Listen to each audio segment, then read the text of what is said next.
गुरुग्राम के old jail complex में शुरू हुई 11 दिवसीय श्री शिव महापुराण कथा एवं गौ महोत्सव में पूज्य श्री कौशिक जी महाराज ने कहा कि सड़कों पर गौवंश छोड़ने वाली गौशालाएं बंद होनी चाहिए और गौहत्या पर सख्त कानून बने। उन्होंने गौवंश संरक्षण को देश के कल्याण से जोड़ते हुए युवाओं से मोबाइल का सकारात्मक उपयोग करने और नशे से दूर रहने की अपील की।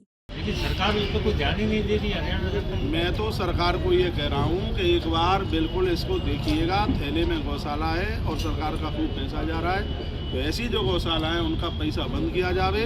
और सरकार को चाहिए, जैसे तुमने दुनिया भर के डिपार्टमेंट तैयार किए हैं, तो उसके लिए एक आयोग होना चाहिए गौशाला के लिए भी, उसमें भर्ती करो, लोगों को काम मिलेगा, रोजगार मिलेगा। और जहाँ पैसा लोग खाने में लगे हुए हैं इसके ऊपर रोक लगाई जाए। बिल्कुल हम लोगों ने इंतजार किया कि आपकी सरकार आवे, अभी तक गोहत्या बंद क्यों नहीं हुई? यदि यही स्थिति रही तो आगे ये देश आपको वोट बिल्कुल भी नहीं देगा। ये तो सशक्त गोहत्या बंद होनी चाहिए और इसके ऊपर एक सशक्त कानून लागू हो।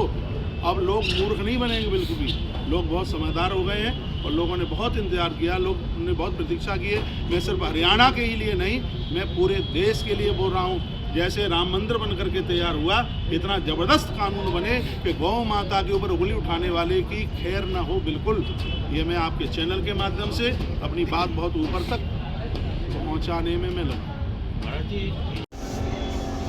आज कलश यात्रा है बाबा सिद्धेश्वरनाथ भगवान के सानिध्य में आयोजन गौवंश के लिए होने के लिए जा रहा है। सड़क पर जितनी भी गाय घूम रही है, नंदी आज देश में सबसे ज़्यादा नांदियाँ कट रही हैं। भगवत कृपा से हमने वृंदावन में बहुत बड़े विस्तार में 250 बीघा जमीन में गौशाला बनाई और अनाउंस किया है, एक नंदी लेकर के आओ और सिर्फ 500 रुपये इनाम के लेके जाओ। किसी भी प्रांत में रह रहे हैं आप, कहीं भी रह रहे हैं, बस अपने व्हीकल की व्यवस्था करके, ट्रांसपोर्ट की व्यवस्था करके नंदी लेकर के आइए वृंदावन में और इनाम और लेकर के जाइए। मैं सभी जनों को मेरी आवाज़ सरकार के पास तक भी पहुँचे। वर्तमान समय में गौवंश को बचाना बहुत ज़्यादा ज़रूरी है, नहीं तो लेने के देने पड़ जाएंगे। और उसी के ही लिए यह आयोजन हो रहा है। शिव महारात्रि के समय पर भगवान भोलेनाथ के केंद्र में बैठे हुए हैं और ये जन कल्याण के निमित्त, ये किसी का एक व्यक्ति का पर्सनल कार्यक्रम नहीं है, ये सभी का आयोजन है और गौवंश के हित में है ये आयोजन। एक बेहतरीन पहल की शुरुआत कर रहे हैं आप, युवाओं को कैसे जोड़ेंगे इससे? युवाओं को मैं निवेदन यही करना चाहूँगा कि देखिए, स्वामी विवेकानंद जी महाराज जी से हमको सीखें, प्रभु राम से हमको सीखें। अपने लिए जीना भी कोई ज़िंदगी नहीं है, जीवन उसका नाम है जो हम किसी के काम आ जाए। ये देश का युवा कर्मठ बना है, उस देश की तरक्की को कोई नहीं रोक पाया। हमें अपने पूर्वजों के इतिहास को पढ़ करके और हम कुछ ऐसा काम करें कि हमसे सबका मंगल हो, हमें देख करके कोई घरों में ना घुसे, उस आदमी का मुँह न देखे। तो बढ़िया से बढ़िया काम युवा जन करें और युवा लोग जितना भी नशे से दूर रहेंगे उतने ही बहुत आनंद मिलेंगे। समय का उपयोग करेंगे, बहुत आनंद मिलेगा। कथा की क्या रूपरेखा रहने वाली है, कब से शुरू होगी? एक तो यहाँ सबसे बड़ी बात यह है कि आज शाम से यहाँ पर अखंड 11 दिन का महारुद्राभिषेक शुरू होने के लिए जा रहा है। बगल वाला पंडाल उसी के लिए बना है। 1 सेकंड के लिए भी 11 दिन महारुद्राभिषेक बंद नहीं होगा। इस तरीके की व्यवस्था की है दिन रात भगवान शंकर जी के ऊपर। और ऐसा नहीं है कि धार लगा करके छोड़ दो। रुद्राष्टाध्यायी के 8 अध्यायों से हमारे विद्वान ब्राह्मणों के द्वारा 11 दिन अखंड दिन रात यह रुद्राभिषेक चलेगा। शिव महापुराण की कथा चलेगी 11 दिन। आज कलश यात्रा है, थोड़ी सी आज हम कथा भी कहेंगे, यानी संपूर्ण अनुष्ठान 11 दिन का है। 22 तारीख की इसकी पूर्णावती है। 22 तारीख को कार्यक्रम 11 बजे से 3 बजे तक, 3 बजे तक पूरा प्रोग्राम हो जाएगा 22 तारीख को। और उसके तत्पश्चात में देवताओं का विसर्जन करके फिर मैं वृंदावन के लिए प्रस्थान करूँगा। आपके चैनल के माध्यम से मैं सभी को कहूँगा, जो महादेव के भक्त हैं तो शंकर जी के भक्त के साथ में वो नंदी के भी भक्त बने, जो कृष्ण के भक्त हैं वो गौ माता के भी भक्त बने।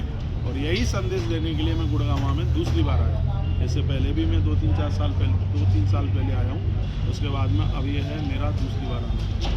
महाराज जी, मोबाइल का समय और ख़ास तौर पर छात्र छात्राओं की, देखिए मैं कहना चाहूँगा, मोबाइल का प्रयोग करना बुरा नहीं है, लेकिन इसको ऐसे प्रयोग में लें जैसे आप बिजली को प्रयोग में लें।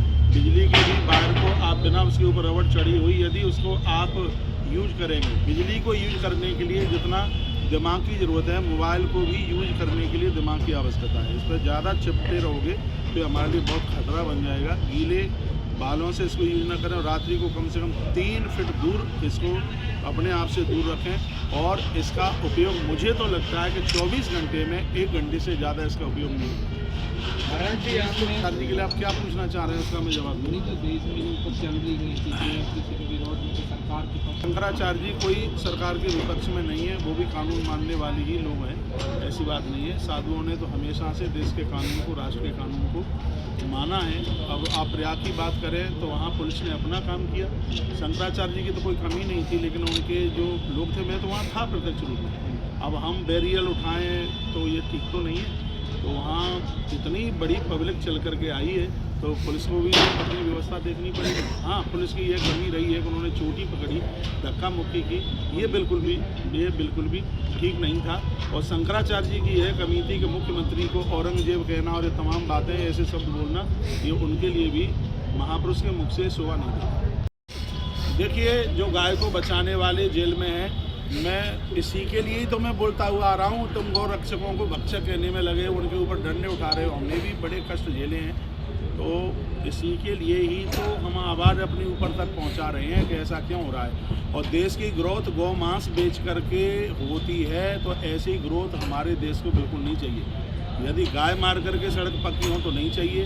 गाय को मार करके, बेच करके यदि अस्पताल बनते हैं तो हम बीमार ही मर जाएंगे, हमें हॉस्पिटल की बिल्कुल ज़रूरत नहीं है। यदि गैया का मांस बेच करके कॉलेज स्कूल बनते हैं तो हम निरक्षर बने रहेंगे, इस देश को बिल्कुल भी ज़रूरत नहीं है। गौ माता के लिए भगवान श्री कृष्ण धरती पर आकर के गोपाल बने और गौ माता को ही बचाने के लिए नंदी की सवारी को महादेव ने स्वीकार किया।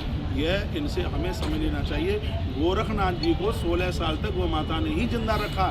तो देश को ये मैं कहना चाहूँगा कि यदि भारत को माता के नाम से जाना जाता है तो भारत को लक्ष्मी माता की वजह से, दुर्गा माता की वजह से, ये हमारे सब पूज्य हैं। लेकिन अनादिकाल में देखा जाए तो भारत को गौ माता की वजह से ही भारत माता के नाम से जाना जाता है।